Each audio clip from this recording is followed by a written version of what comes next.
history in the program, and he's going to do a land acknowledgement for us. Thank you for the privilege of saying this. We would just like to begin by acknowledging that Concordia University is located on unceded indigenous lands. The Ganagahaga Nation is recognized as the custodians of the lands and waters on which we gather today. Jojage, or Montreal, is historically known as a gathering place for many First Nations. Today, it is home to a diverse population of Indigenous and other peoples. We respect the continued connection with the past, present, and future in our ongoing relationship with Indigenous and other people within the Montreal community. Thank you. Okay, thank you, Elizabeth. So thank you all for coming again to our opening event for the Symposium Communities of Care, which has been hard in the working since months now. Our names are Gabrielle Willkie, Jean-Noise Marceau, and Christina Vannon, and we are the 2018-2019 AGHSA Conference Coordinators. This symposium will address the notions of community and care and how these intersect within art practices and art theory. We're interested in communities and in care's relationship to power and to resistance, in the forming of alliances, and in the coming together in supportive networks that challenge power structures. We're also concerned with the weight of the emotional labor poured into community building in order to create safe spaces for marginalized people. So we are holding this symposium in honor of our friend and colleague Samantha Wexler, who passed away this past October after a long battle with cancer. Samantha was a unique and bright presence in the art history department here at Concordia. With her passion and creative approach to her research on unicorns and magical creatures in early modern art. Samantha was such a thoughtful person, always ready to lend her fellow students a lending hand or some positive reinforcement. She always knew how to put a fun spin on things and brighten people's spirits. Samantha also never hesitated to be an empathetic or listening ear whenever someone was going through difficult times. Her presence and involvement in the art history department and our various student groups will be greatly missed. And so also before we begin with tonight's program, we also want to thank all those who supported us through this process, namely EAR, the Ethnocultural Art History Research Group at Concordia, which Dr. Alice Mingwei Jim is the head of, well, like the founder and advisor. She guides us through our challenges. Also the Jaroslawski Institute, which we are in right now. The Department of Art History, of course. The School of Graduate Studies, as well as the Concordia Council for Student Life. So tonight we'll be hearing from 3 professors and members of EAR Media: Mei Chu, who is an assistant professor at the Mel Oppenheim School of Cinema and Department of Art History at Concordia; Surabhi Ghosh, who is an associate professor and program director of Fibers and Material Practices at Concordia; and Angélique Willkie, who is an assistant professor in the Department of Contemporary Dance and co-director of Le PAUC, the Performing Arts Research Cluster of Concordia's Media Institute of Arts, Culture, and Technology. Your moderator tonight will be EAR student member Hans Lujan Torres. Hans is an artist and emerging curator who recently relocated from Kelowna, British Columbia to Montreal for the Masters in Art History program at Concordia. His research interests include curatorial activism, identity politics, and socially engaged practices. His current research employs queer theory and the archive as points of departure to examine the social impacts of contemporary art. And to introduce EAR Media, please welcome Alice Jim, as we stated, the University Research Chair of Ethnocultural Art History and Professor of Contemporary Art in the Department of Art History here at Concordia.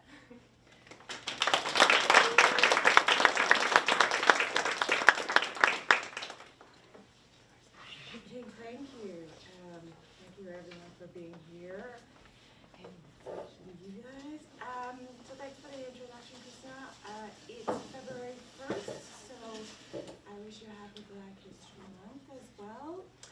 And as a member of the faculty faculty in the Department of Art History. I'd also like to extend to you also a warm welcome as a research member of the Jaroslawski Institute for the Studies in Canadian Art. Also a warm welcome to our venue here tonight.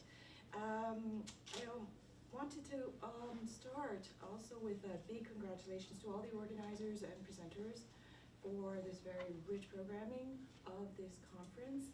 Our student conferences and other events are exemplary of the intellectual as well as the professional caliber of our students, both at the undergraduate and the graduate level.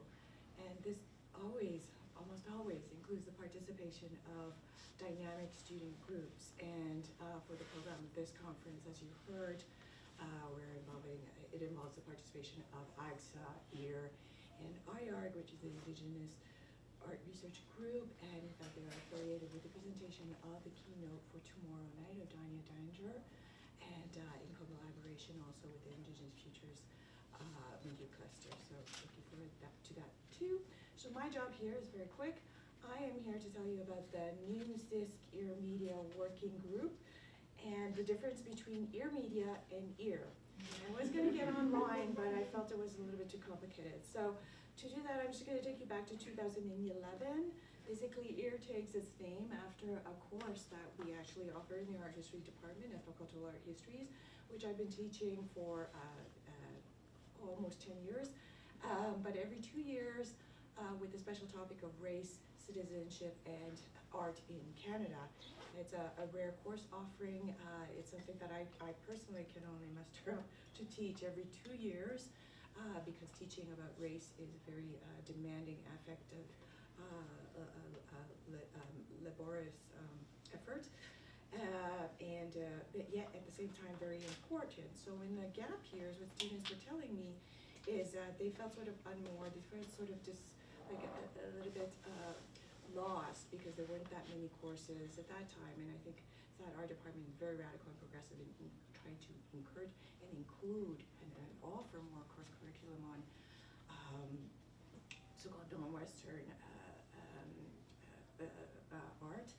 And so they were telling me that there were few academic courses and that they would tend to fall back into isolation and possibly be very discouraged at even continuing their programs. And so what myself and two students of color, Black student who is now a PhD student and an MFA studio student, did was we started a pilot project in the summer of 2011, and this is what became EAR.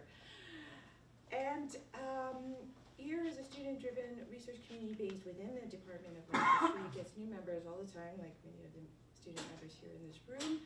We openly invite more students to join. The purpose of EAR, I tried to divide it up into three categories. So the first is to critically engage with issues of ethnic and cultural representations within the visual arts in Canada and within a larger framework of decolonization and social justice. And that means that we are aligned with Indigenous struggles and, for example, very actively with the I don't know movement. And a second out of three is the purpose is to explore and promote ethnocultural art histories in the Canadian context and to increase the visibility and support of students and faculty from diverse cultural communities. And so the third purpose, basically, is to facilitate those opportunities for the exchange and creation through the series of programs and events that we offer year-round in order to support the aims of the first two goals. And so here we are in 2019, and EAR would be in its 9th year, and it's still going strong. Now, EAR Media was established last semester, September, to be what EAR is for the student community, all right, but for faculty, primarily faculty of color and also faculty whose research and research creation is invested in exploring various topics as EAR does with regard to culturally diverse communities. In addition, we also want to connect faculty across the fine arts faculty, but all across the faculty of fine arts, faculty of arts and sciences as well, where our colleagues also work on overlapping research efforts. So with students and our graduate students across the university and beyond who are working at the intersections of African cultural art history, media, and art history. More can be found on our the CISC website, which is just pretend it's here. But if you just Google ethnic cultural art history research media and CISC, you'll get our programming. So this year last year this is our first year. So in the fall we already have public lectures by Rajni Shah, who's sitting right here, about the art of listening. Julie Nagam, who's a visiting professor of Indigenous Studies. Yesterday and today we had a huge, it's bigger than hip hop event with public panels and workshops with hip hop scholars Savannah Grimes and Naomi Bragan, organized by Angélique Willkie here. And it was a program that was aligned with Black History Roundtable and the Sir George Williams University Protest or Affair. And as you know, Sir George Williams is now part of Concordia. So if we're a little bit on a low key, it's because we're for the last 48 hours. But we're good and we're here. Just to let you know that our next event is February 15th. We're going to be presenting a major talk as part of the contemporary Conversation with Contemporary Art. Yes, yes, and it's a public lecture by artist Jared Vadera, and so that's coming up in February 15th, and so we look forward to seeing you there. So I've just probably taken more than 10 minutes. It's exactly. I really want to say this. I've been meaning to say it for the last 3 weeks. Okay, so why are ear media important? Because they are what the theme of this conference is about, communities of care. And we really need these communities of care as faculty also in conjunction with the communities of care that the student body is fostering and nurturing. Really, we need these communities to align with students' communities of care in order to support research, not only of students, but also our own as faculty of color. And for many of you probably know that you probably only have one faculty of color in each in your departments, respective departments. At art history, I was told by someone that we were very fortunate because just one my punchline. But yeah, she's 1.5. Because Michu is art and film, and so we have 1.5, which yay. Okay. So you get this, you get it, right?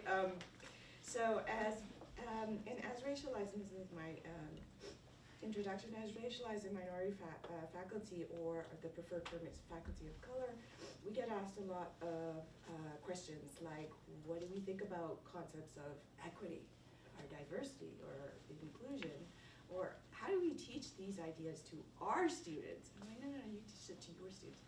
And it's jarring because it's not what we do, right? And this is something that echoes what Angélique said much more eloquently last night, which is it's not what we do. It's not what we were hired to do.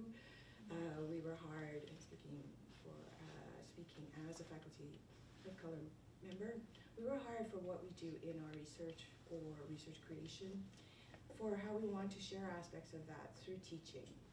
And as a few faculty of color, just being in front of a classroom, we already embody with our presence, with our being, with our walking up to the podium, we already embody diversity. And so we really encourage, for those of you who want to learn what it means, what diversity, inclusion, and as I said, Angélique said it much more eloquently, there are a lot of resources available to you in the library, online, through your equity ombudsman, social counseling. And there's a new Center for Social Justice at Concordia. You can go to them too. So there's homework for all of us to do to engage in that. Okay. So this panel is really all about that. Okay. So we want to do what we do and do it as best as we can. That's what Angélique said. And this is why we're here. So this is a panel that's going to showcase exactly that. Right. the research of my three graduate colleagues of color of what you guys do. With that.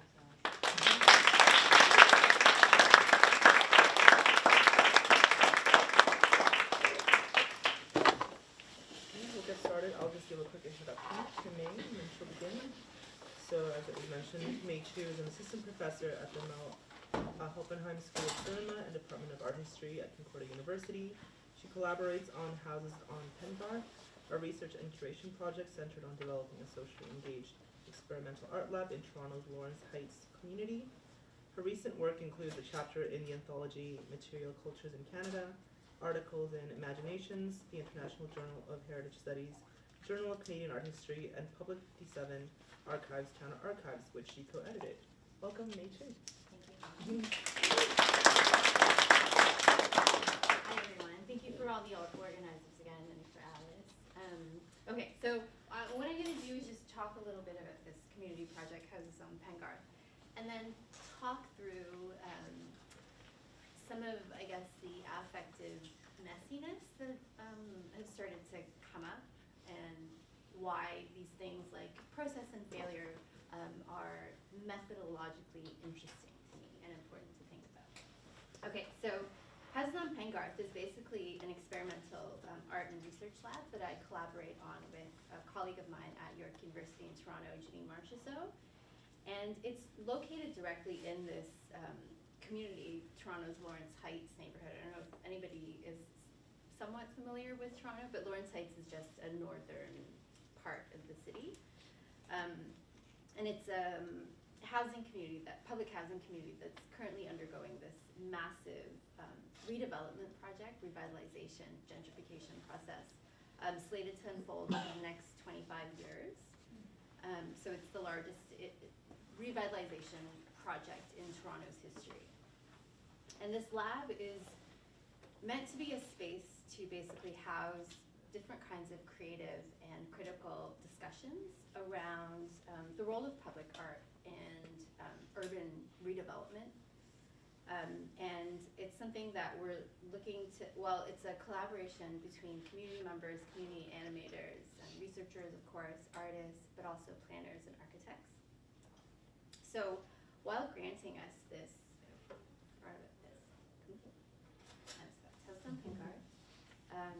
while granting us this kind of uniquely intimate vantage point to study development, so we're actually situated in the community, being kind of on the ground, more importantly, also allows us to collaborate directly with people who live in Lawrence Heights.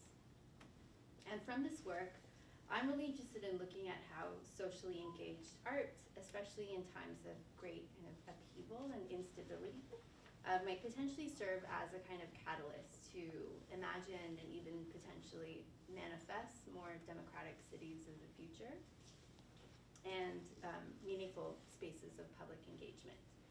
So a little bit on Lawrence Heights itself.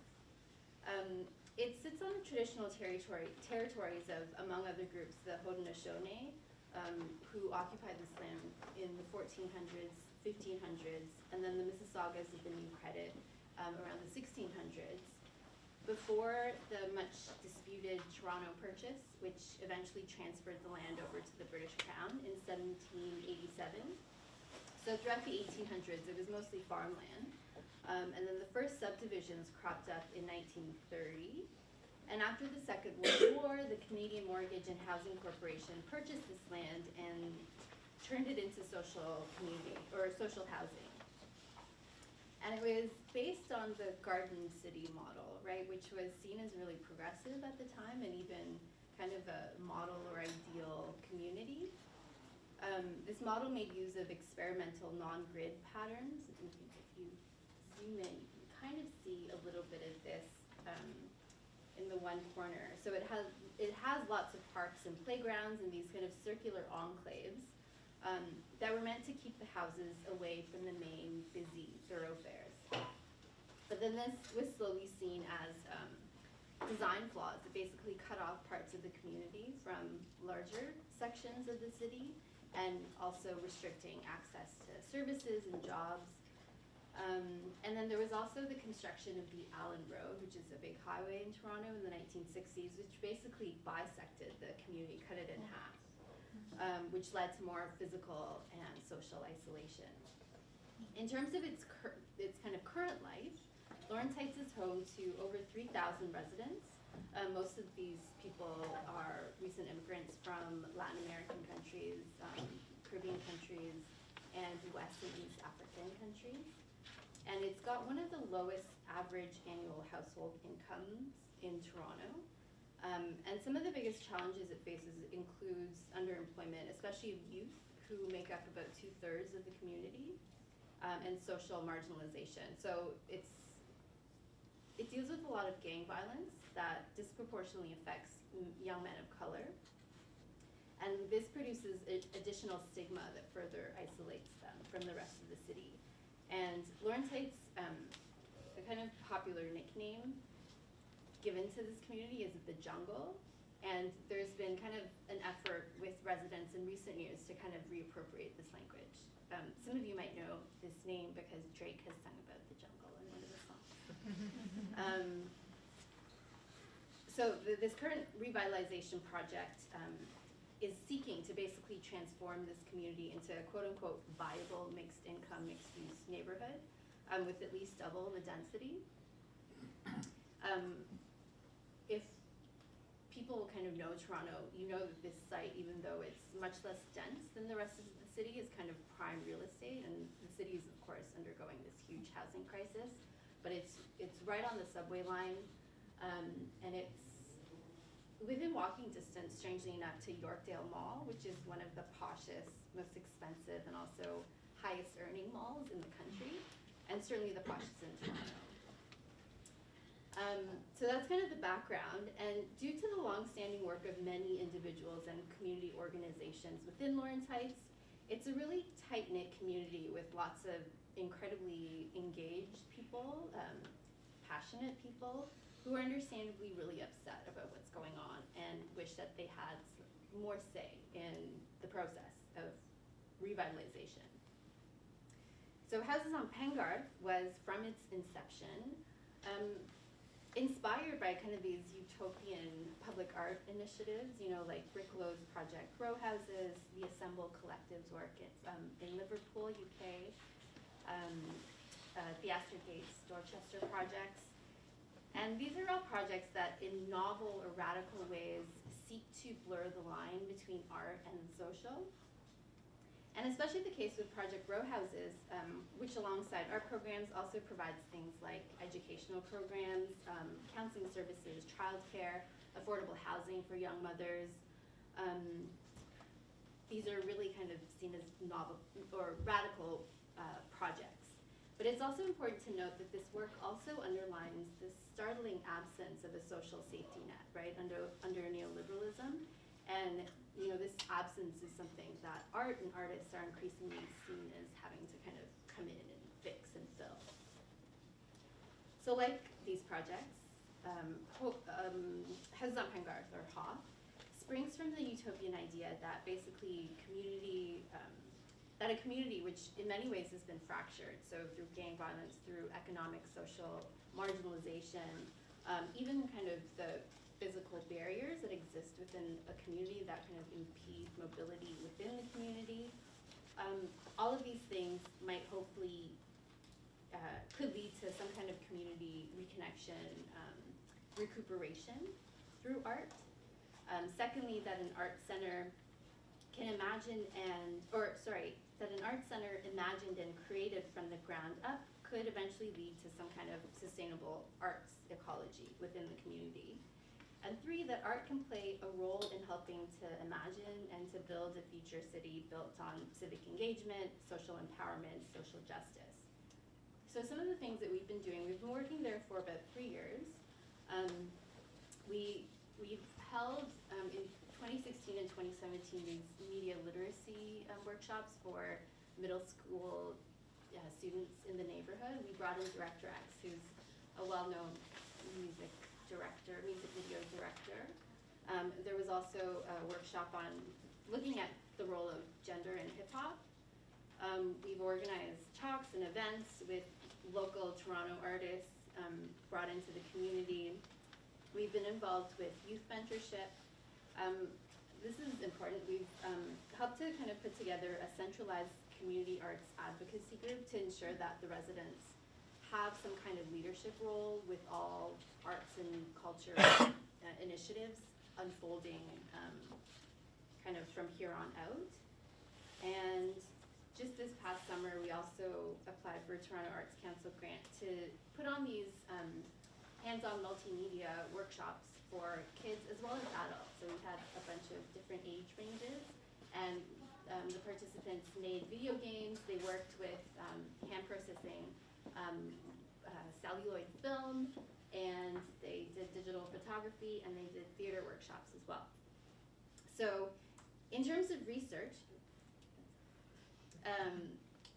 these are some of the things I'm considering. So how can artistic practice engage the diverse identities and histories that make up a community, especially one that's been chronically underserved as it undergoes profound transformation? Second, how can public art serve as a catalyst to imagine, manifest, enliven spaces of public engagement and create more equitable and inclusive cities of the future?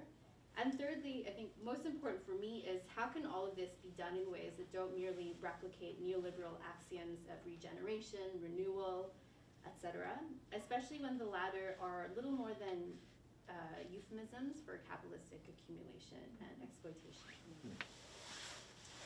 So to step back a little bit, a central element of my research in this project and outside of it centers on this kind of figure of participation.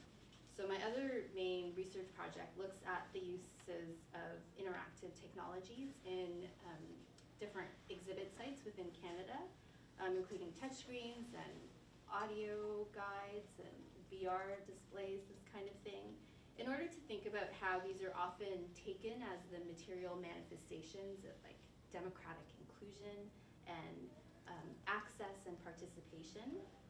But I'm interested in complicating this idea of participation being always something positive or promising or inherently promising, especially when they're often promoted from within the logics of liberalism as well as neoliberalism.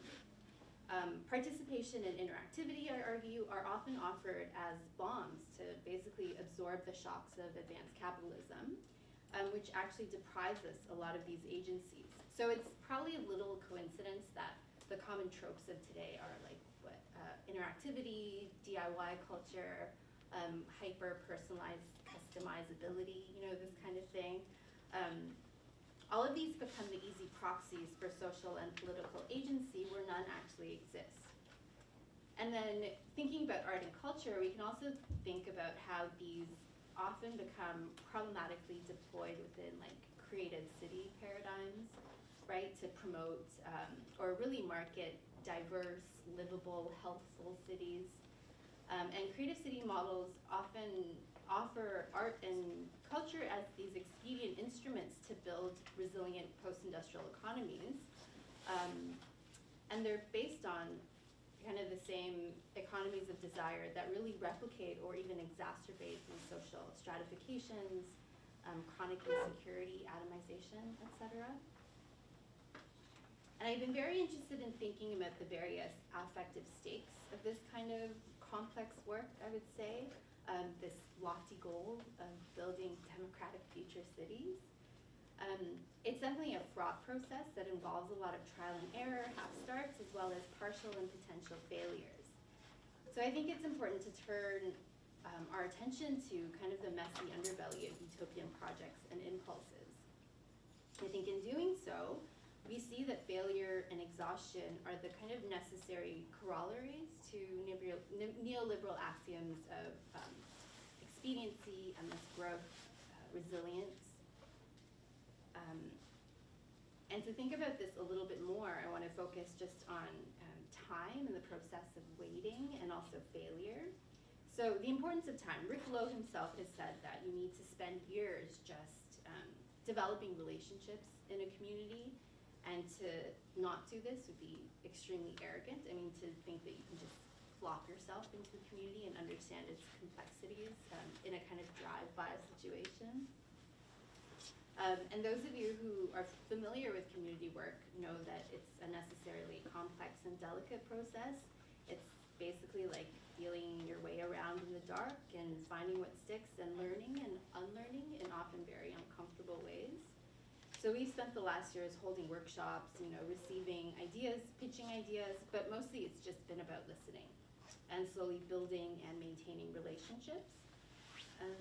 Steve Kurtz of Critical Art Ensemble, he's said that community is often little more than gestures of affect. And I think this kind of highlights how the work that we've been doing, like affective labor, community building, and which for me is, I was trying to find like descriptive words, but it's to attend, to wait, to stay, to listen, to make ourselves vulnerable, so open to waves of discomfort, anger, sadness, suspicion, surprise, exhaustion, but also joy.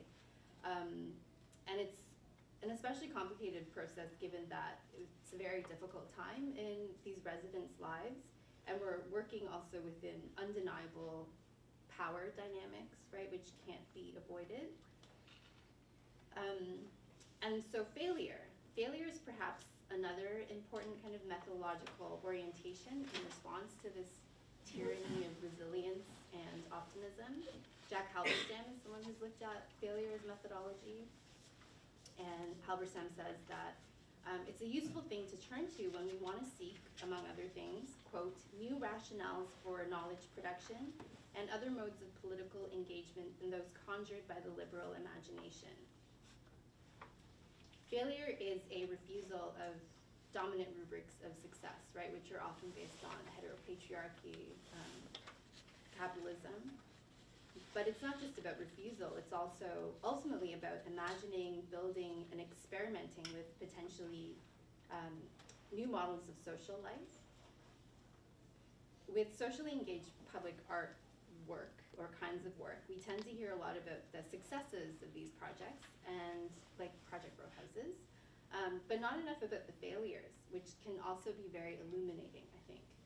There have been a few projects that maybe fall into this latter category, where basically social engagement is used or marketed to lubricate the gentrification process through this art washing process. And to bring it back to HOP, I mean, we've undoubtedly encountered our own difficulties in Lawrence Heights with delays, lack of funding, misunderstandings, anger, etc. And a lot of this has been the result of our ongoing learning process. And I think interestingly, there's also a way we've been positioned, because we're outsiders, not the developers, not the residents, we've been positioned as kind of shock absorbers between those two groups, which when you get over kind of the discomfort of that is also a really interesting place to be in.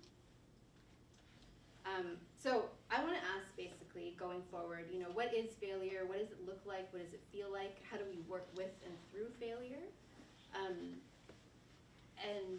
I think more interestingly, does failure only work when it turns into something productive? So is it only useful when it provides like this alternative path to more success and more accumulation and more growth?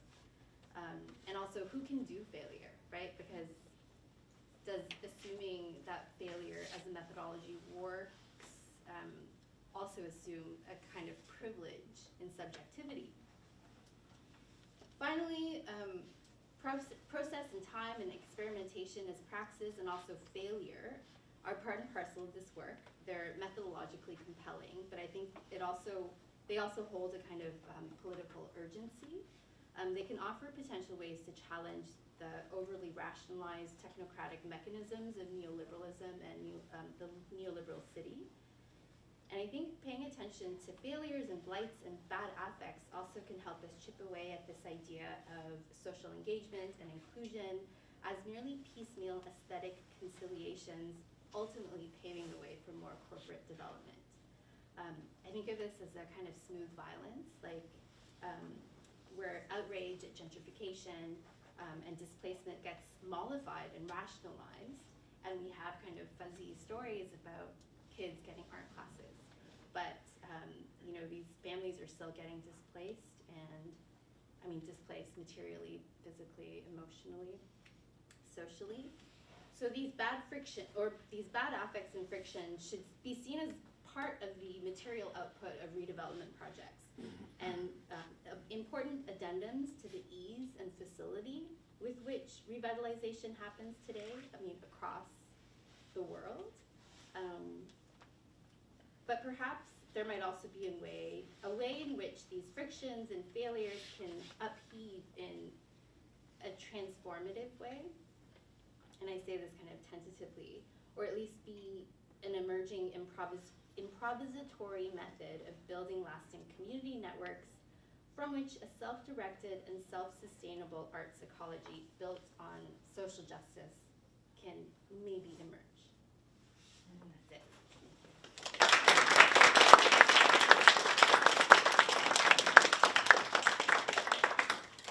Thank you, Nadine. That was great. Next up, we have Surabhi Ghosh.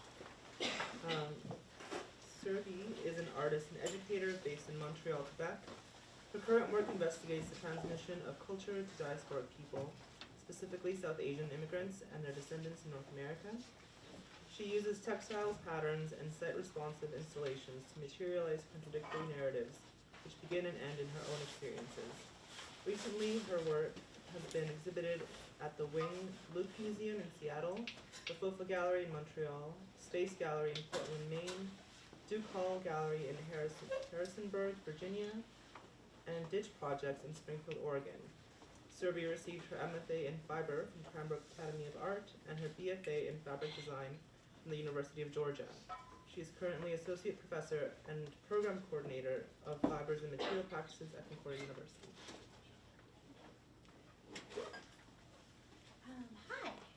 Hi. Thanks for coming. You must be exhausted. So, okay, 15 minutes. So, I'm going to share a little bit about just my current project, and I hope it's generative for discussion afterwards. And just as a little side note, my shorthand sort of title for the work is Garlands. And I will also say that this is an edit down from a much longer talk, so I may get tripped up sometimes by realizing I forgot to put in continuity. Anyway, let's do it. This slide has been used in a couple of lectures, and every time I use it, it just gets longer. So it's about to run out of room on there.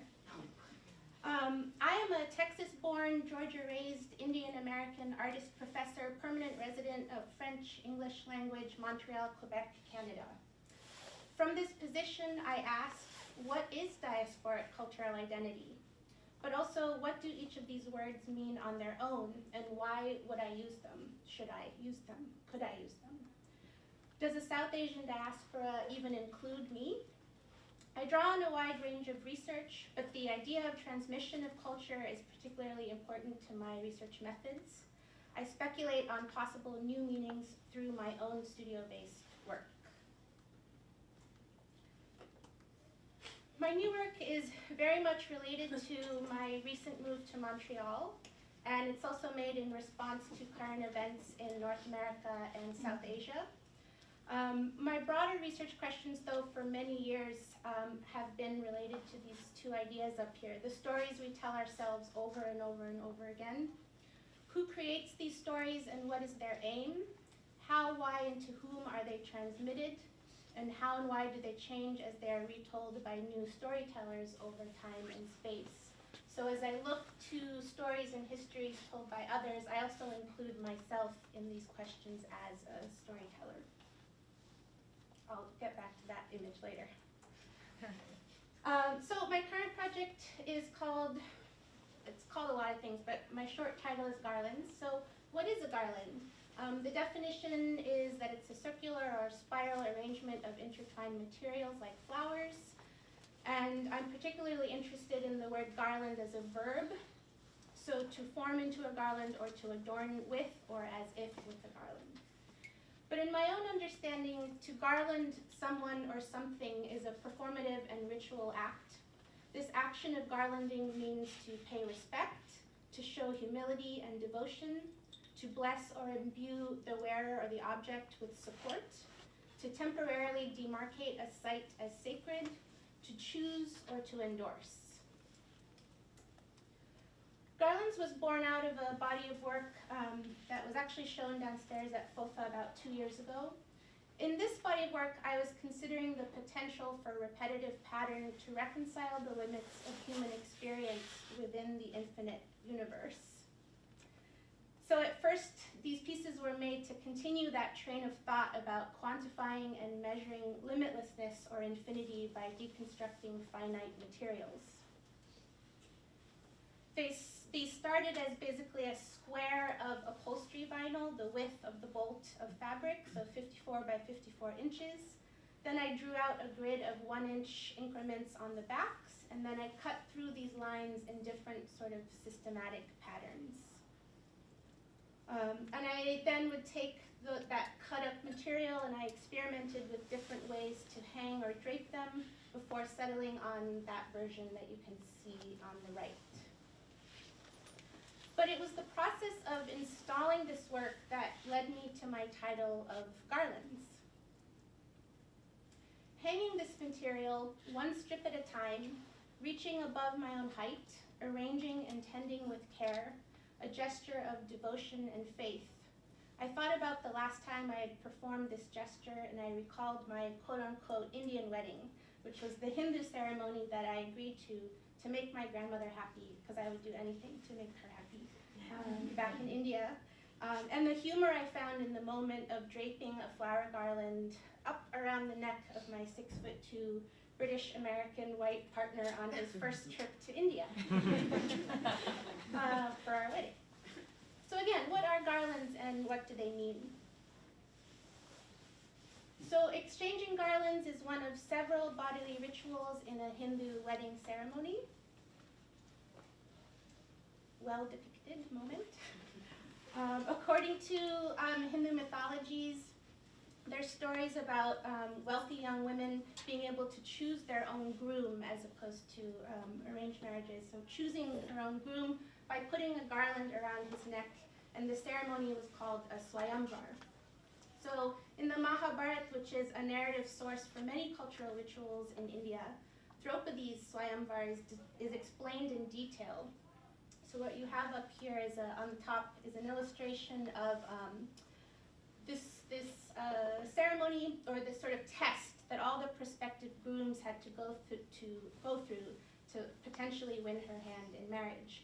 And you can see her sort of poised with the garland in her hands, waiting.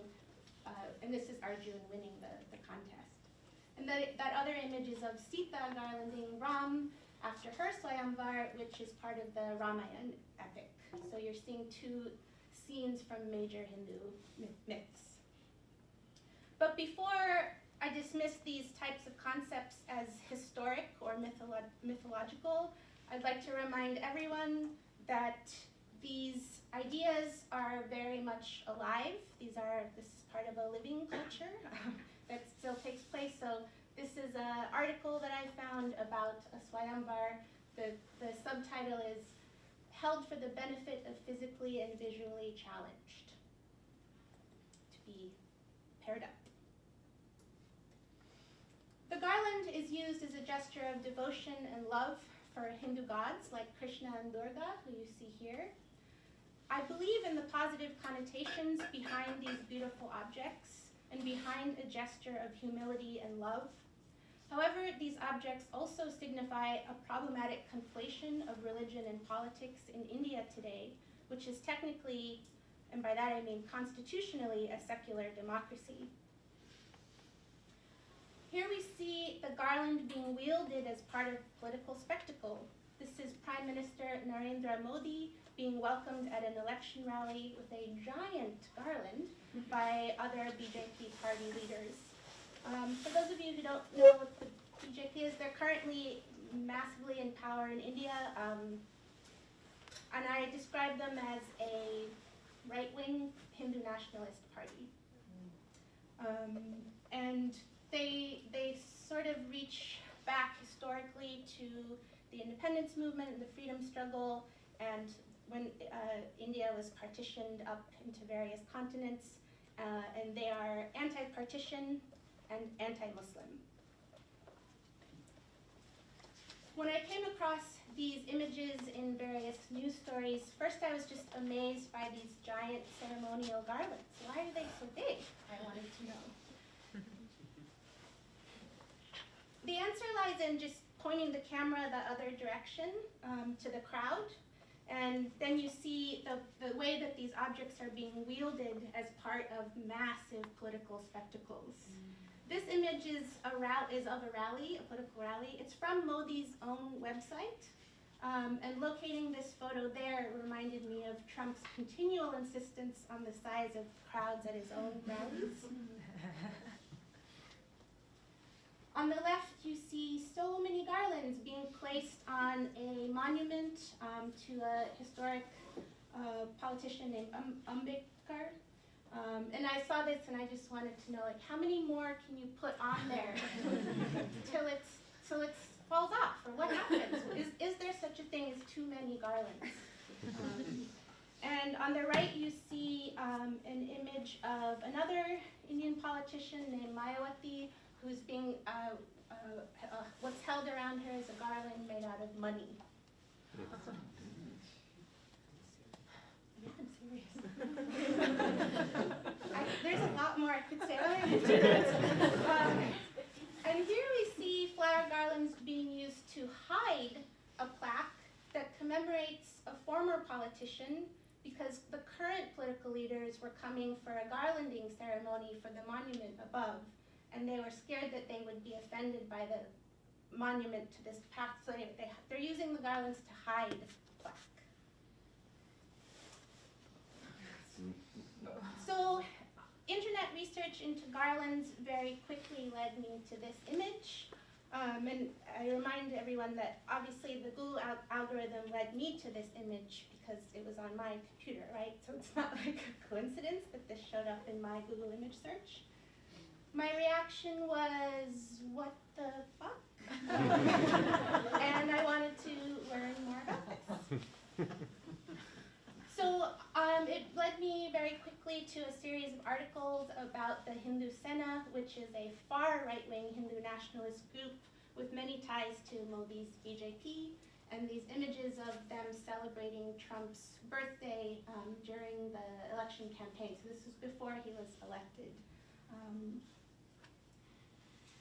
And while I hoped these were fringe fanatics hidden away somewhere in India, far away from me, of course that isn't true. There is much in common between right-wing ideologies around the world, and I'm doing a comparison here between, two primarily, the American and the Indian. So for me, I think about, when I hear "Make America Great Again," and then I look at the Indian imagery, I hear them saying, "Make India Hindu again," right? And what these two things have in common is quest for wealth, power, and definitely anti-Islam rhetoric runs throughout. So, my work. So on the left you see some in-process studio snapshots of my garland pieces.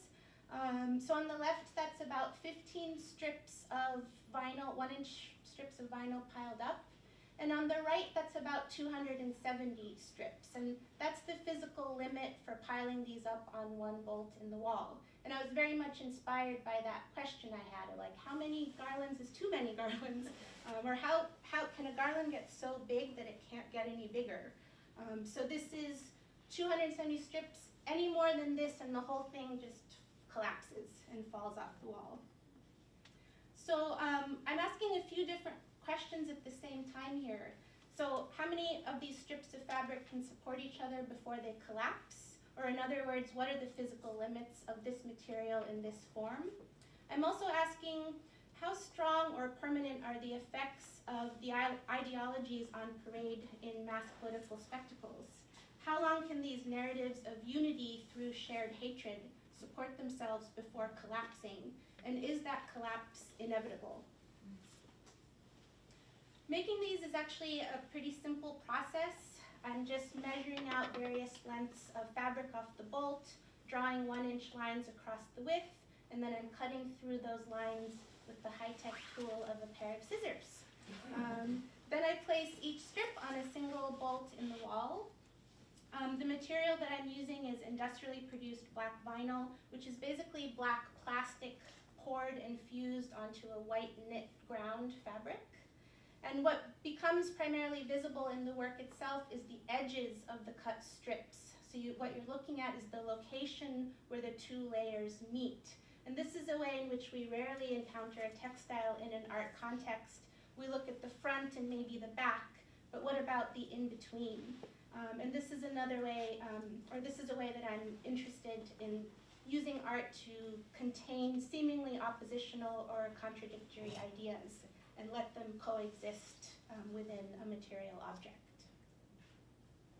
So I first installed the work in a window gallery that was on the central downtown street of Portland, Maine. And this, I do think of this very much as a site-specific installation. In this case, I'm using the word site because I'm referring to this kind of public-facing location. It's a liminal space between public and private space, the art gallery and the everyday experiences. It was also I was a resident at this gallery called Space Gallery in Portland, Maine, and going there in the year after the election, I was really aware that Maine had split really 50-50 in the election, and that I was in one of the whitest cities in America while I was making this work. So all of that is in here when I call it site-specific. My title, Garlanding in Guise, uses the word garland as a verb, as an action, to garland someone as related to a narrative of choice. And guise relates to the performance or spectacle of belief or endorsement. Is garlanding a meaningful expression of devotion, or is it an act performed for an audience? Can it be both? Can I reconcile these seemingly oppositional concepts? I'm using garlands as material objects laden with contradictory meanings. They're linked to spiritualism, personal beliefs, and now wielded by politicians to spread Hindu nationalist ideology throughout the Indian diaspora. The work is heavy with my own grief as I watch the rapid impact of nationalist ideologies on marginalized people around the world. I know you can't read this, but I'm triangulating various ideas in my work right now, the central one being textile objects, nationalism, and self-identity. With my practice, and I hope to be one of the many contemporary artists who prove the potential for art making itself to be a vehicle for critical engagement with the world we both inherit and shape. And in working with my students in a university context, I try to instill this approach to art making in them as well, to speculate deeply and with intent, and to always ask the hard questions like, who creates the stories and what are those stories for? That's it.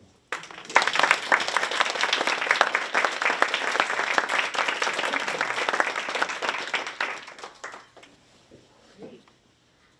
Lastly, we have Angélique Willkie, the performer, singer, dramaturg, and pedagogue. Angélique Willkie began her dance training after completing a master's degree in economics at McGill University. A graduate of the School of Toronto Dance Theatre, she subsequently pursued a career in Europe where, over 25 years, she performed with dance companies and independent projects throughout Europe, most notably Alain Platé, Le Ballet C'est de la Baie, Jean Leur's Need Company, Sidi Larbi Shikaru, and as a singer with the Belgian world music group Zab Mama. Angélique has been among the most sought-after and contemporary technique teachers on the European professional circuit, teaching companies, schools, and festivals, including the Impulse Tanz, the Henny Jurian Stitching, Seed, Wim van der Kiebus, Ultima Vez, Circuit A, Centre Chorégraphique, among others. Her dramaturgical work has included projects in dance, music, and circus theatre, with artists as varied as Belgian theatre director-choreographer Isabella Soupart, French trapezist Melissa von Beppe, and Dutch choreographers Arno Schuitmaker and Pia Muthen, Panama Pictures. Actively involved in Montreal's professional dance community as a teacher, mentor, dramaturg, Angélique has contributed to the work of choreographers Laura Kramer, Melanie Demers, Frederick Gravel, Clara Furry, and Helen Simard, among others. Assistant Professor in the Department of Contemporary Dance and co-director of Le Parc, the Performing Arts Research Cluster of Concordia's Milieu Institute of Arts, Culture and Technology. Her current research interests are firmly anchored in interdisciplinary artistic creation with a specific focus on dramaturgy of the performer. Angélique.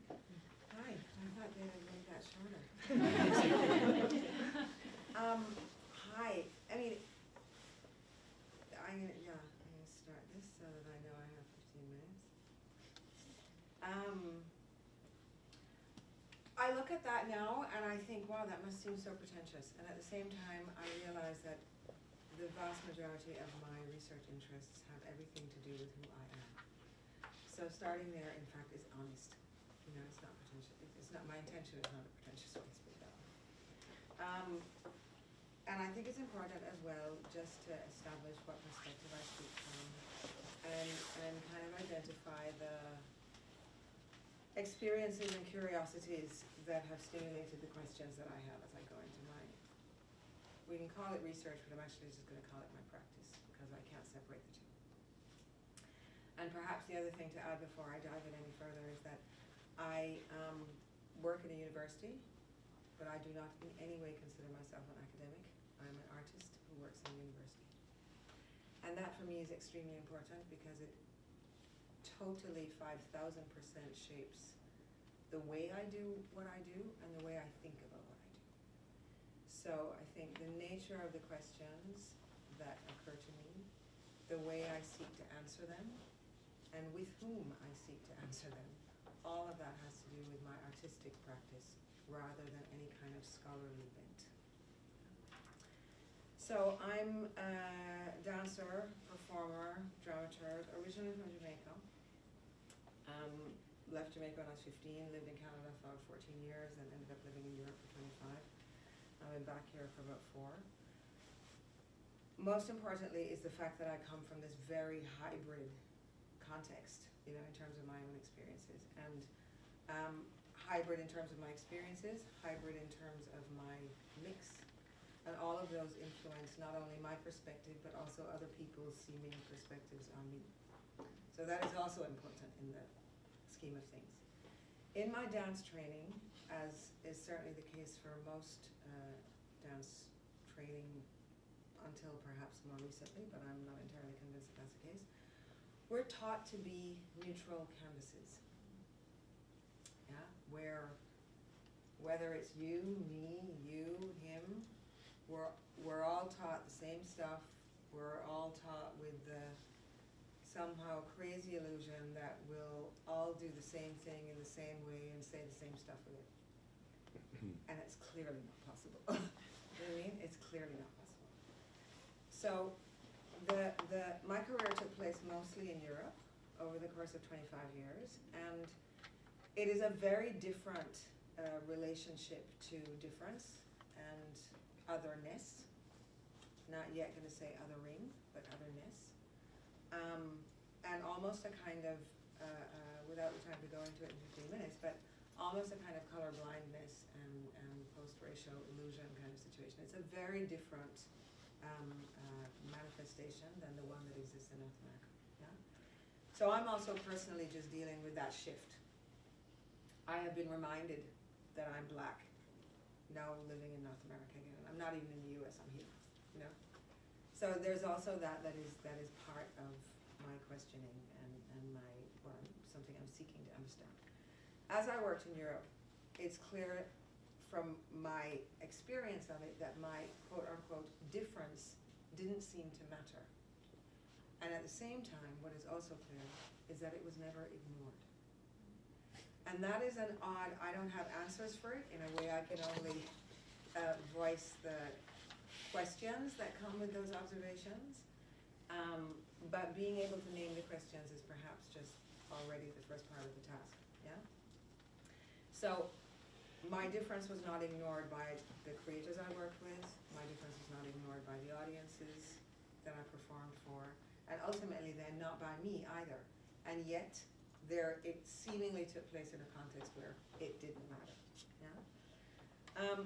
So there's already the curiosity that comes from my own experiences as a performer, in especially stepping into creative processes where the idea was that we generate almost all of the material for creation.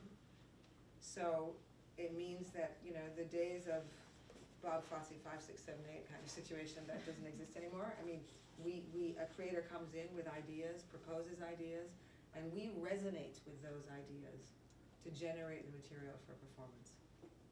But of course, because there's no prescription necessarily for what we need to, the way we need to resonate, what we need to do, you resonate on the basis of who you are. Not just what your technical abilities are. As a dancer, can I get my leg up, can I spin 3 times, whatever. It's not just that. It's also what are my sensibilities, what are my predilections, what are my priorities, what are my curiosities, yeah? So it's about, it's not named, but it's ultimately about the individual, yeah?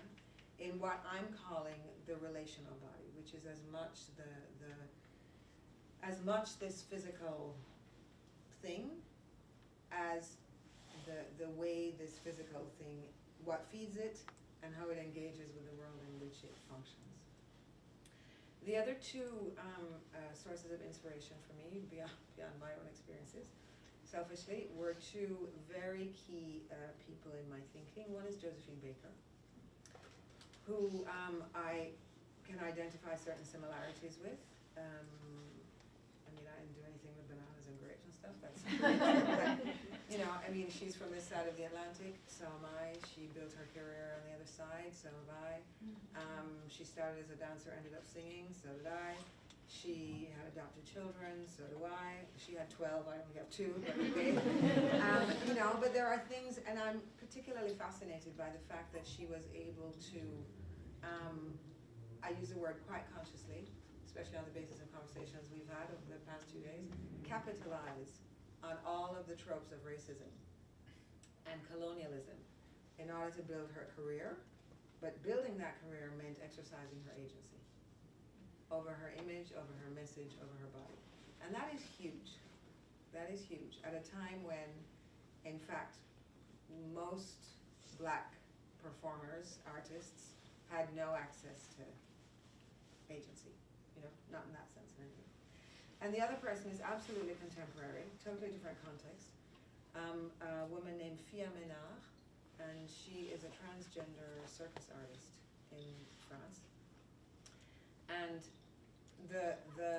she makes work really, she doesn't make work about her sexuality, she makes work from her sexuality. It's not the same thing. And I think there's something very visceral in the way she approaches her making of work, and it throws me back immediately to a place where I think, okay, but what is her body saying, in fact, in that viscerality? What is her body saying about her sexuality, about the choice to switch, and also how she lives in her skin as a woman? You know, so all of that kind of took me to a place where I thought, okay, but what is the performer? What is the body of the performer? Again, this relational body. And when I step into a room, when a performer steps into the room, steps into the beginning of a creative process, what do we bring with us? And how, in fact, can we actually start to name the political charge that is part of our bodies as sight, and use it for its dramaturgical value in the creative process, in the making of performance. So I'll do that. So I work in this context. I mean, even if I do all of those other things, I'm really my research is really around the notion of dramaturgy and this dramaturgy, what I'm calling the dramaturgy of the performer. And my dramaturgical practice really emerged out of my experiences as a performer in projects in Europe when dramaturgy in dance was emergent. I mean, it was just appearing. And I had the enormous privilege and luxury to be able to work in productions where the pioneers of dance dramaturgy were involved. So one of them was a woman named Marianne van Kerkhove. And I mean, you can read it, but I'm going to read it anyways. She can read along with me if you like. So what is dramaturgy? the kind of dramaturgy with which I feel connected and which I tried to apply both in theatre and dance has a character of process. We choose to work with various origins, texts, movements, film images, objects, ideas, etc. The human material, i.e. the actors, dancers, is decidedly the most important. The personality of the performers is considered as the foundation of creation rather than their technical abilities. The director or choreographer gets to work with these materials. During the repetition, well actually it's rehearsal process, he or she observes how these materials behave and develop. It is only at the end of this process that a concept, a structure, a more or less definite form slowly appears. This final structure is not known from the beginning. So for me, I really approach dramaturgy from the perspective that there's an initial idea, and it's only as the idea is kind of being explored and elaborated that there's a kind of there's an inherent logic and sense that emerges, and that takes its own form, ultimately. We intervene, but at some point, the work defines its own form, content, boundaries, yeah? For me, what's important in what she says is that, of course, this idea of focusing on what she calls the personality of the performer. And for me, as I mentioned earlier, I'm interested in the personality of the performer, but I'm interested in going one step further and looking at this politically charged site and really thinking of it as dramaturgical input for the creative process. Yeah?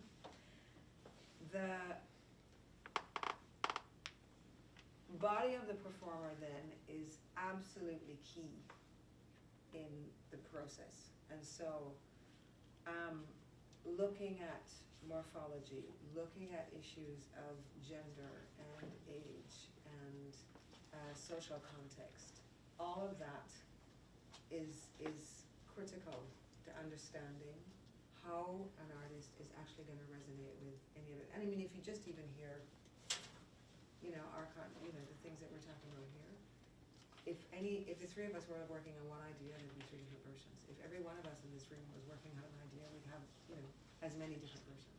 So for me, it's important to start, in order to be able to look at the agency of the performer, it is essential that we look at all of those layers, in fact, that belong to the person in their full personhood, and try and look at how that influences the creative process. Yeah? For sure, the intrinsic logic in dance creation implies a very specific contribution of the bodies of the performers, their physicalities, their sensibilities, all of that kind of stuff. And because the creative process is entirely dependent on their improvisations to generate the material for performance, it's clear that we're talking about individual and unique and subjective and agency-filled contributions. Yeah, that's what they should be. Ballet is not that usually, for example. It's an extreme example, but. So I think that it's important to remember that me as a performer, when I walk into a creative process, because it is entirely about my relational body, it is actually, the way I resonate with the propositions of a choreographer speak to the specific relationship that I have to the world, to my place in it, and its perception of me as a social being. Yeah, so it's really all of those layers that are present all the time. And in that context, then for me, the bodies we put on stage matter. So Slav, I won't even go into it, but I'll just say that. The bodies we put on stage matter. It is not arbitrary. We are not neutral canvases. We don't all tell the same stories. And I don't believe, personally, that we should, I'm just going to leave that. Do that over a glass of wine. So, then, my way of approaching all of that is to look at the notion of decolonized dramaturgies. And for me, what does that mean? It means looking at what I'm calling corporeal dramaturgies. And I'm looking at corporeality in the context of this relational body. So the corporeality is not just about the physical frame, It is about the content of that frame, and if I think in terms of content, it is automatically connected, linked, you know, constantly changing and mutating, but in relationship to the outside world. No? There are a couple of writers in dance, dramaturgy, dance studies, that kind of thing, who talk about the importance of the performer or the body of the performer in creation. So for example, Angélique Willkie, who talks about the work of Pina Bausch and the way she used the personal stories of her dancers. Another dramaturg who was talking about the work of William Forsythe, who talked about the body as research territory. Another dramaturg who has talked about the body of the performer as a dramaturgy in and of itself. And yet, in spite of those positionings, there is very little literature or documentation of any sort where dramaturgy approached that way really is the point of departure for the creative process. And that's kind of what I'm interested in scratching at. So before we bring another idea into the room, how about we deal with the ideas that are here? Yeah? So with this idea of corporeal dramaturgies, here are just a couple of examples. Robin Orlin, who is a white South African choreographer, who has been making work for a very, very, very long time. She doesn't live in South Africa any longer. She lives in Berlin. And she made a piece that was here during the FTA, Festival Transamérique, last year, with Albert Koza, who is 23, queer, a shaman, studied dance, and he is on stage in his own words with his own mythology. He's not there to perform anything. He's not there to interpret anything. He's there. And that's how he describes it himself. He's there. Totally different context. Dada Masilo, also from South Africa. Young dancer who was originally from the townships, ended up getting a scholarship to go and train with a very prestigious dance school in Brussels called Parts.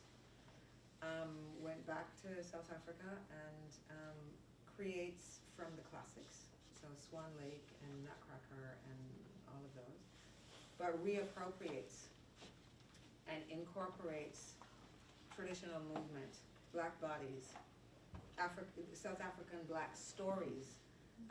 So for example, looks at, in this version of Swan Lake, looks at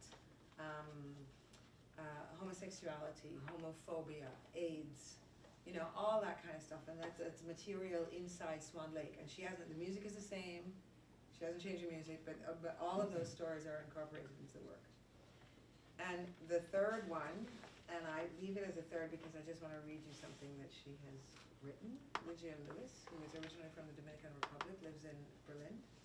And she was here last season, I think, at the May, with a piece called Minor Matter. And if you have ever the opportunity to see her work, take it. And she very clearly interrogates what she calls the metaphors and social inscriptions of the body. And one of the things she said, I'm just going to read stuff that she has written. Can you abstract a black body? And should you? I often think how to alleviate bodies of color from having to represent more than they can. That's why this interrogation of subjectivity is so important. I try to get away from any identitarian stance in relationship to this and arrive at something that's more slippery and that's potentially more nuanced. I want to work through this notion of difference and multiplicity. And there's one more. Especially when you deal with race, everyone wants you to have a stance.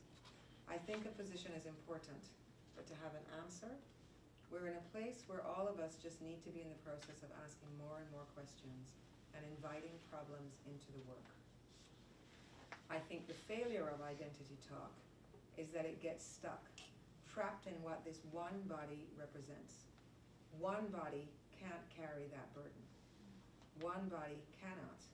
And how foolish that we live in a society that we focus on what just the one body does, and one body's failures versus the failure of systems that create these bodies. So I am aware of the fact that identity is present. It's one of the many textures, but it's one of the many.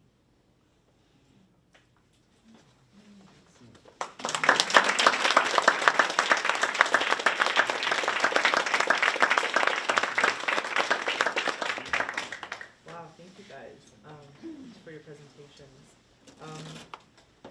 At last night's More Than Hip Hop panel, Angélique, you made a really interesting observation that I've been thinking about all day actually, and that was the difference between educating and teaching. You talked about how, after the three of you guys, as professors, you have that task of teaching, but then as professors of color, you're often tasked with educating or asked to educate on issues of race. So I'm curious, how do you guys go about this? Is there a balance to it? Are there limitations that you set for yourself? Yeah. I mean, if I can, because you mentioned the hip-hop thing, and here's one of the speakers here with us. And so, in fact, I would even say to you, everybody, Sabella Grimes, everybody. If there's something in here, because you live the same questioning, yeah? And so feel free to intervene if there's something that you think is pertinent. I'm gonna feel free to decline because I came I'm so thirsty right now. Fair enough. No, I think that, I can only speak for myself and my own experiences, but I think it goes back to what I just read as well from Lygia's statement, where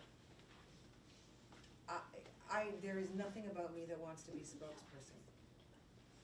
You know what I mean? I don't want to be tasked with that, even though it comes. The task is thrown at us, and in a way, the realization, the acknowledgement that in fact it's a role that I somehow, I don't know if I'm expected to step up to, but I'm aware that there's a gap there, kind of thing, and so you think, okay, well, yeah, all right, I'll step up to the plate. But I realize that I identify limits for myself because on the basis of what I just read here, one body can't carry that burden. It's what I was saying yesterday. There's work to do. Everybody needs to get out there and do it. And I think that my voice is best spoken when I speak about what I know. And that I don't in fact seek to speak to other configurations, complexities, manifestations that in fact I realize I can't embody and are not mine. So it's awkward sometimes to maneuver, but I think that I would do a disservice to the need to step up to the plate if I pretended that when I stepped up I could answer all of that. Mayor Surabhi? I want to say what she said. Yeah, very much. I'll say sometimes it depends on who's asking and how it's being asked of me, is the one thing I would add. And like who's asking, why are they asking, what are they really wanting to know? And sometimes it can be a chance to just have a discussion and actually just get into things rather than just have an answer, and that's how I try to approach that situation. But I'll say that, when I say who's asking, and I'm just aware that I'm, sitting in the building I teach in, if a student asks me, I'm much more likely to be extremely generous and just go into things I maybe wouldn't with some other people, but that's part of, I think, negotiating the multifaceted careers that we have. I totally agree with both of you. And one small thing I would add is, getting a job, I'm feeling that kind of privilege shifting over a little to this side of the table. I feel I do feel a bit of a burden and a desire to want to take on some of that burden from the handful of students of color I have in each class, you know. And it's a messy process, like I'm still learning how to do that, but I do want to prioritize those students and think about ways in which, for example, I can scaffold a discussion better so that they feel kind of protected and that they have some support to not, because I've heard from certain students that when certain discussions kind of unfold in class without the proper kind of scaffolding, it can be a really scary and horrible experience of vulnerability. And I think those are the instances where I feel like I do have some responsibility to think about how to lessen a bit of that burden for certain students. Great. I mean, if I can add one thing, I mean, in the context in which I teach, of course, it is particularly complex because I'm working with bodies. You know, I mean, they're in there not with, there's no artifice in a way that somehow creates distance between them and an instrument of work or something. You know? They're it, that's it. And so that vulnerability that you're talking about is potentially enormous. I mean, and in a way it's hovering all the time. So in a way I feel like the primary message is in a way to teach them that they are, you know, how to generate their own communities of care. And in a way, but that applies just as much to the students of color as to the students that are not of color, but help them identify the fact that the nature of the care we need is not the same. And that's important, because it is not the same. We live in a context of, you know, I mean, certain power hierarchies and situations of historical domination, etc. So of course the body I carry carries a lot of other stuff related to that context. And so just being able to encourage them to always contextualize. Always contextualize. That's key.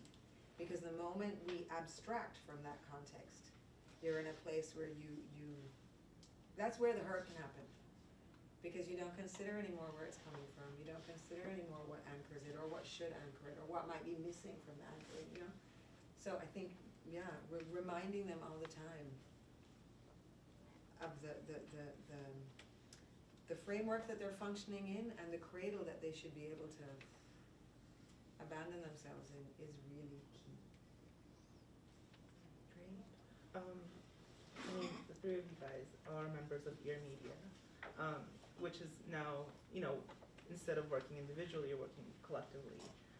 How is that going, and what are you finding are the, what are you gaining from those experiences? Or challenges too, right? Yeah.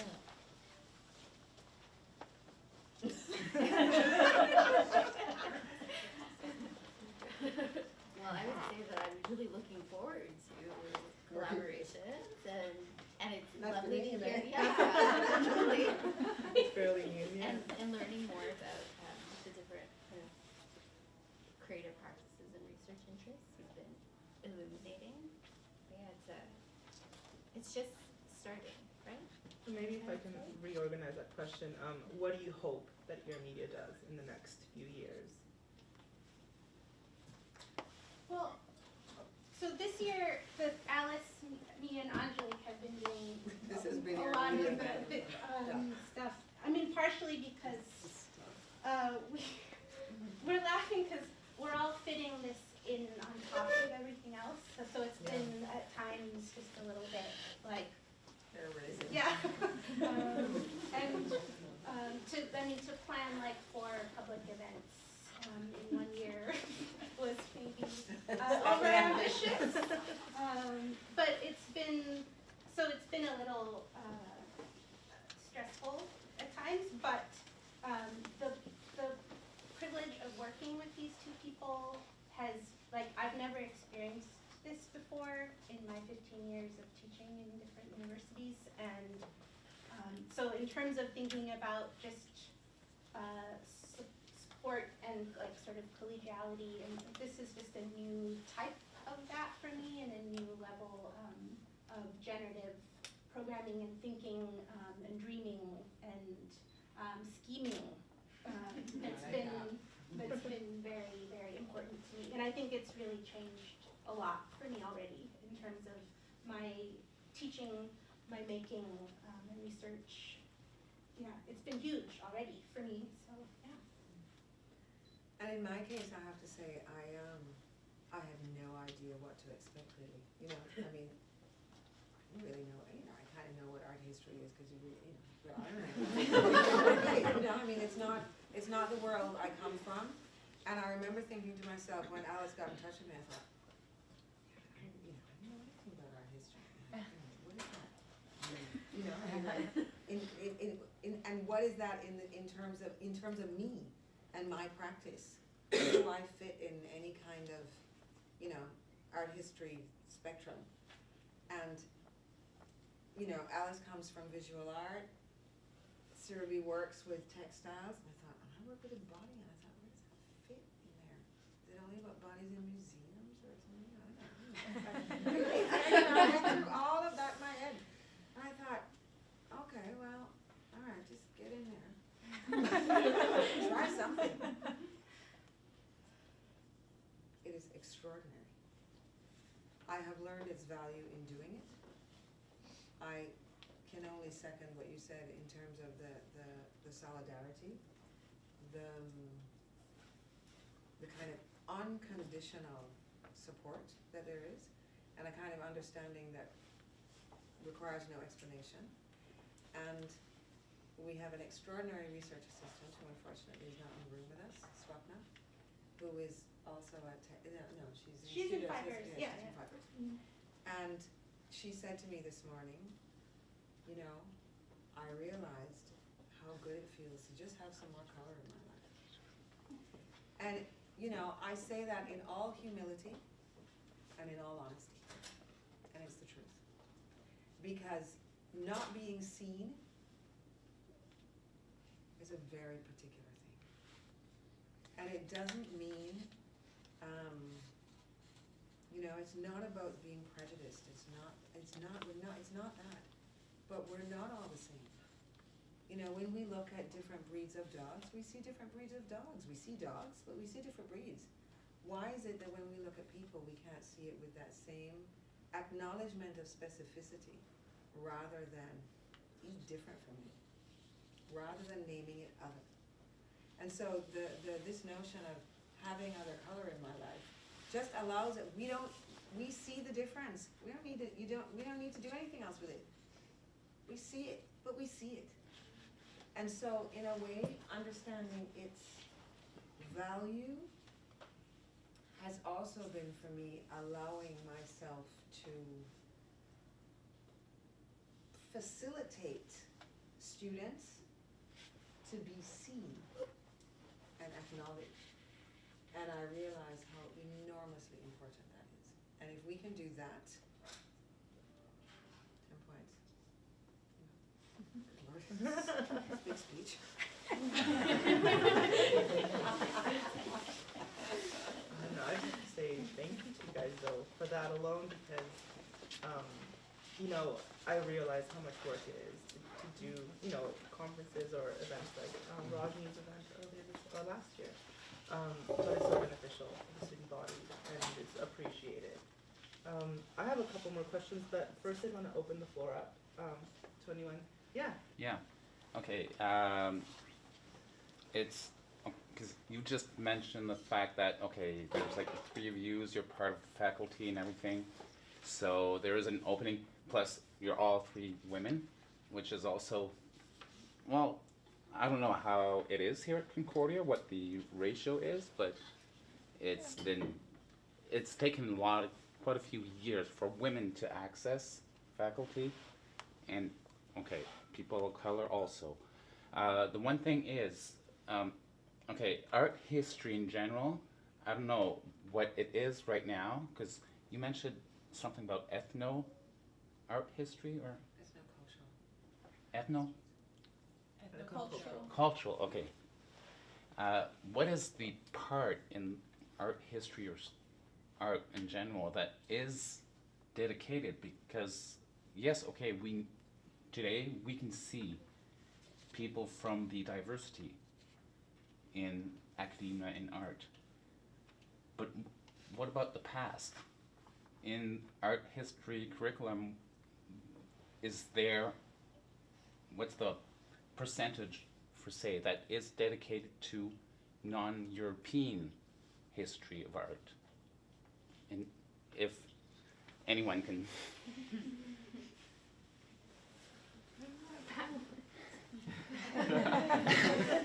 Well, Oh my. Well, I think it is directed at art history, and fair enough. It's the graduate symposium for our art history graduate program. So, if I understand correctly, you're asking what has been the proportion of non-Eurocentric courses in art history in the at curriculum, Concordia? for say. Okay, right. How that's has a that very big changed? history.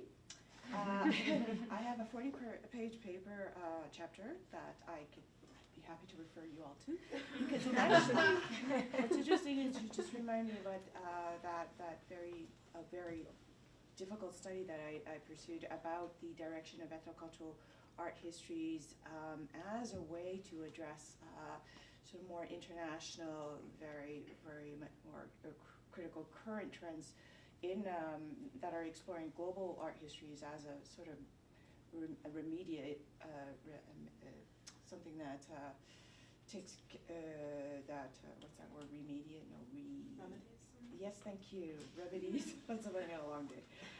That remedies. I should have there. That remedies so far as a Eurocentric focus of art history. Concordia is very in a unique space, and so it's almost unfair to speak to just this example without also bringing in the other examples, which is why it's a bigger question than that, because you might have these nodes of radical progressive thinking and also attitudes, right, that are continuing trying to be self-reflexive, trying to push and really be conscious of the need for decolonizing our disciplines, especially art history as a really starting originally a Eurocentric discipline to begin with. You have these nodes, but yet at the same time, it's just one part of a larger system that is structurally damaged, and it has a lot of flaws, and one of them is this sort of like hard, steadfast, like what do I say? Dog on a bone kind of thing on the sort of the legacy of racial ideologies about how certain cultural groups are superior than others, and we know where that goes. So so that's sort of the larger picture. You know, I would say that at Concordia since the 1980s, we're very privileged here to have the first full-time faculty position that focused on indigenous arts, for example. That's unheard of right now. The more current version right now is the one that Heather Iglorite occupies right now. And with regard to faculty of color, I would say that I'm very happy to have been here. This is my hometown. I graduated. I'm an alumni from this program in art history at Concordia, and I've been here for 12 years. But so far, I welcome May, who's our new faculty, who just joined us last year, and so that makes, what did we say? 1.5. Because we have to share her with film. And film has half. Yeah, so if you think of those in terms of those kinds of representation numbers, I think I don't need to give you, like, I think that's pretty heavy already, yeah. But thank you for your question. It's a big one. Any other questions? Yes. I have a question for May. Okay, so I loved how you brought in failure as sort of incorporated into your methodology or in praxis. And so I guess, sorry, I'm just kind of going back to your presentation and trying to formulate the question. So I feel like art has much more of like a capability to absorb failure as a concept as opposed to other fields, which is awesome, so awesome. And so when you're talking about working in that sort of intersection of community development and art practice or in research, how do you sort of wield failure coming from the art perspective and like also sort of stepping outside of those confines? And do you find that even from like a funding perspective, like that the art world is more like willing to embrace concepts of failure as part of like an ongoing strategy? And is that something that you've been able to like export, do you find? Or I mean, the short answer is I don't know. I'm still figuring it out, I guess.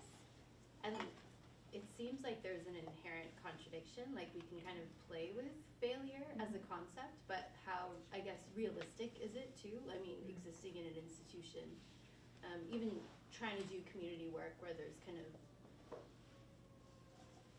like life and death issues at play.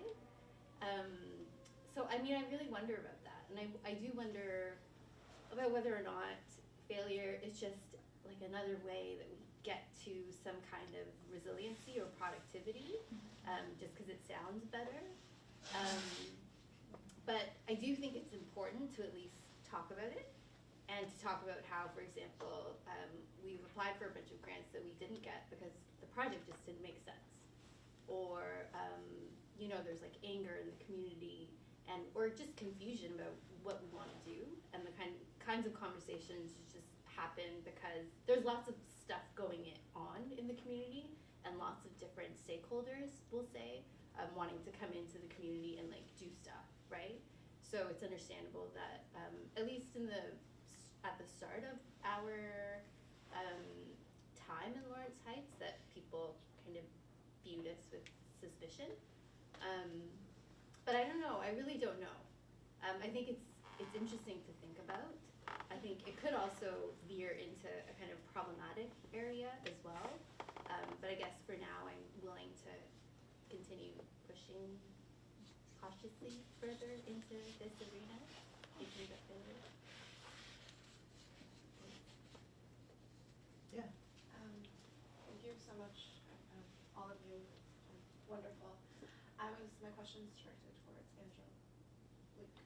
Yes, Angélique. I'm just wondering how you think about the concept of the agency of the performer when they're in a group setting or a group performance setting. Is that something you're thinking about? And I mean, in a way, I would almost, it's probably almost mostly in that context that I want to think about it, because I feel like if you're a solo performer, you can, imagining you have venues where you can perform your work, basically, and that you've gotten, even it's, you know, there's so many caveats, and that you've managed to get the funding, somebody's willing to give you money to do what you do, you know, etc. So we're going to imagine that all of that is happening. Then what you say with what you make is up to you. You know what I mean? And in a way, you don't really have as many. You have to answer to other expectations. You do, but you don't. You know what I mean? But I think really for me, the agency, when I talk about the agency of the performer in the context in which I do it here, I'm really thinking about I need to be able to step on stage and defend what I do. it can't contradict who I am. It can't be some kind of pastiche, you know, it's kind of like stuck on. I'm approaching my art form, my creative process, and my agency as something that comes from within. So, if I think that, you know, I mean, yeah, and within in terms of, you know, yeah, how it resonates with me, how it sits with me, and how I position myself and how I situate myself in the world. And so, in the context of group, I mean, most of this kind of work here is all collaborative as well. You know, they're all creative situations where there's a choreographer, for sure, and that choreographer is ultimately going to make decisions and, you know, this works, that doesn't work, etc., and compose. And but the material is generated by the performers in consultation. The way they generate the material is coming from, yeah, but how do you feel about what you're doing? Where did, you know, I mean, what do you propose? Rather than here, do this, do that. And I think, for sure, keeping the lines of communication open and constantly revisiting. I mean, I think that partly that's how I approach dramaturgy in a collaborative process. But on top of that, for me, it's also, again, what Lygia was saying, keep it messy. Keep bringing the questions in the room. Because that's, in fact, what's going to allow me as a performer to, take my stands in different ways and in different places and in different, you know, I mean, an example I gave in a talk I gave at U of T last week was, I did a performance once where at one point I'm on stage, stark naked, and I don't do anything, I just stand there. The choreography is not mine, the choreography is Sidi Labi Shakawi, it's written all over the place. But in fact, where did the decision to take my clothes off and stand naked come from? Not him, came from me. Who stands in front of the audience stark naked? Not him, me. Who deals with her own anxieties about being naked in front of a white Serbian audience, knowing that most of them have never seen a naked black woman before, probably never will again, worse yet live, you know what I mean? And I just stand there and it lasts 3 minutes. There's nothing else happening on stage. So that for me is about agency, and it's about my agency. It's not about his signature. And so for me, it's those differences that are important, you know, and having the possibility. He didn't decide what that limit was. I did. You know, so it's in that sense that I think that the how much space do we leave inside the creative process, one, for the contributions, like the real contributions of the performer, not just the way they improvise on something, but, you know, that production was really about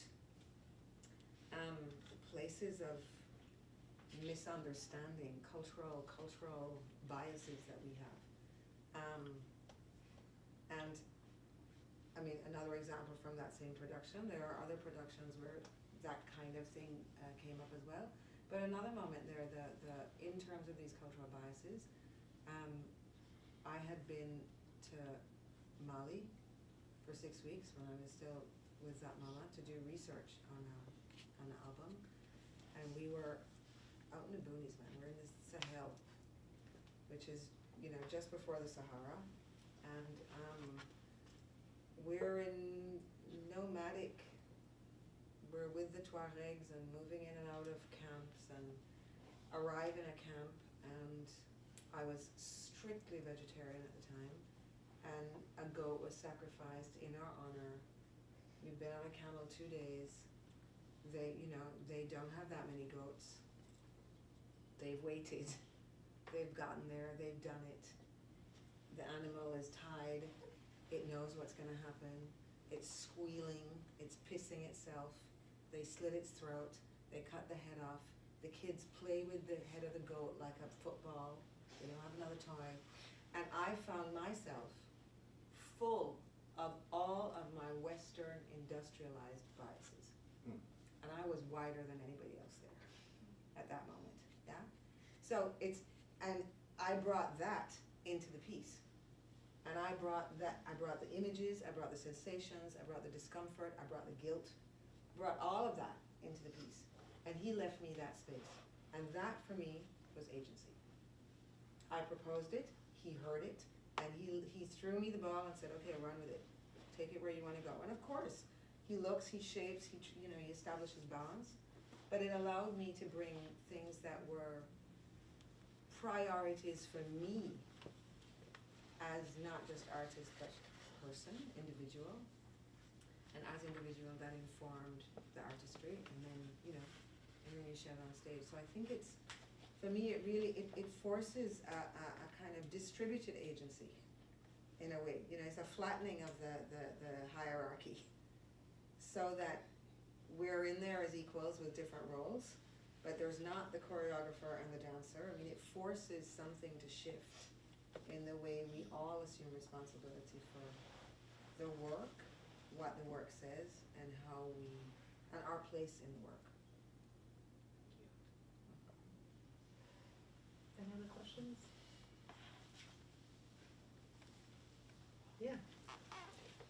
Thank you to all of the panelists for their what I think was a very generous discussion of the importance of contextual knowledge and contextual understanding in creating anything, really, that I think is really maybe a guiding thought I'm trying to process and work through as I'm developing research of my own.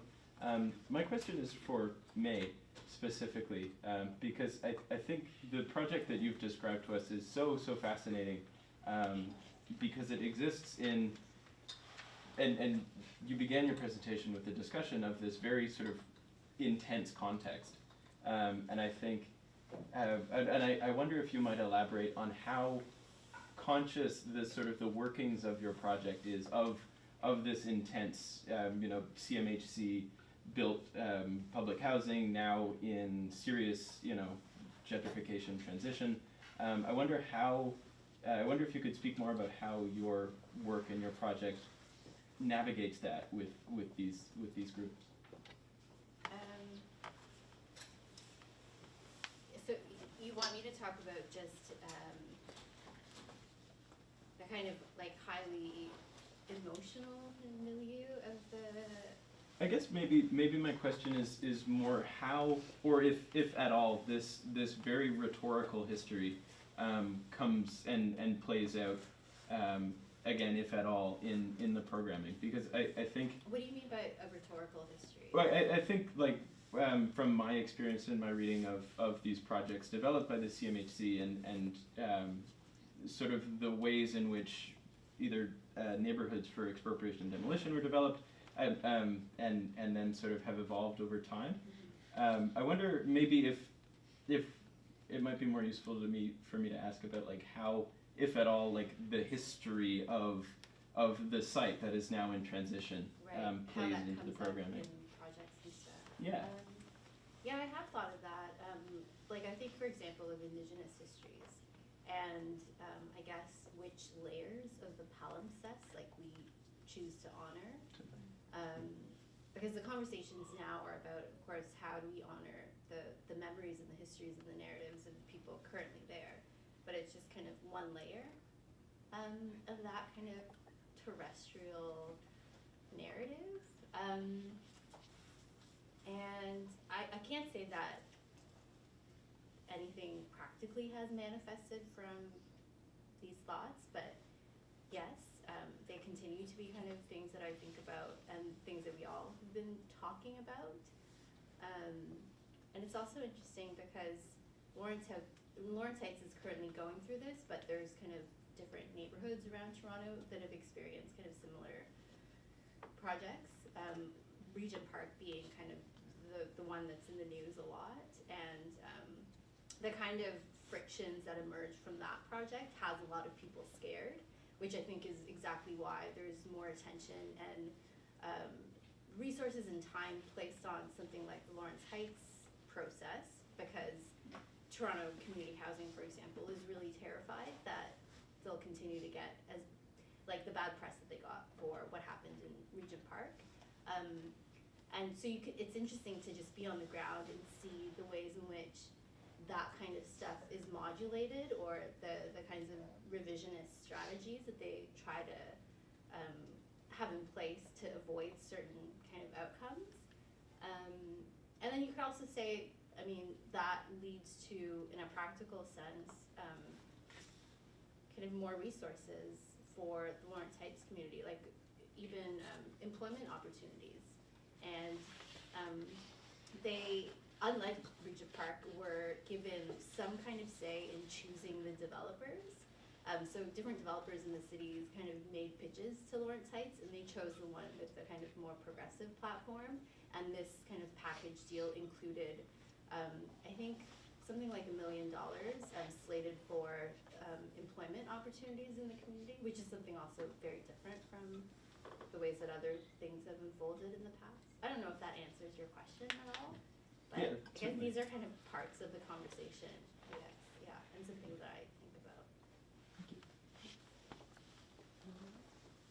One last, not me, What's just that? letting you We know have maybe time one for more. one last question. Okay. Oh, Margie, do you have a question? It's not really a question, Okay. and it may not be very well formulated, but I guess I was just kind of reflecting on the threads between and the kind of idea of like thinking about failures, thinking about stories, thinking about agency and collaborative processes, and this kind of thread of plurality, I suppose, or like as artists, our role in inviting plurality in the ways that thinking happens, and as a kind of act of resistance or challenging of assumptions. And that word scaffolding that came up a while ago, and just like that also feels like a commonality in terms of like practices that are like where maybe the center of the practice, or kind of what roots it is this thinking about how we create scaffolding for gathering, or for gazes, or for people coming together, but also maybe how we all do, on different levels, how we all take responsibility for those scaffoldings that we create all the time. Like even in a conversation with one person, I'm creating this little tiny scaffolding for how we might interact, and so that feels like a kind of, it felt to me like that was something that was maybe coming through, a thread that was coming through the different presentations, and thank you so much. Very rich.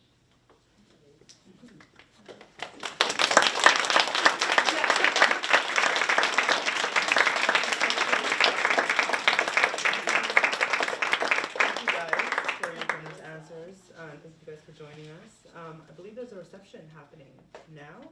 Well, we're just like inviting people, like you can stay in the space, we'll just like move the chairs. I don't know if there's still like snacks, I wasn't on the food. There's bites, and please just grab something.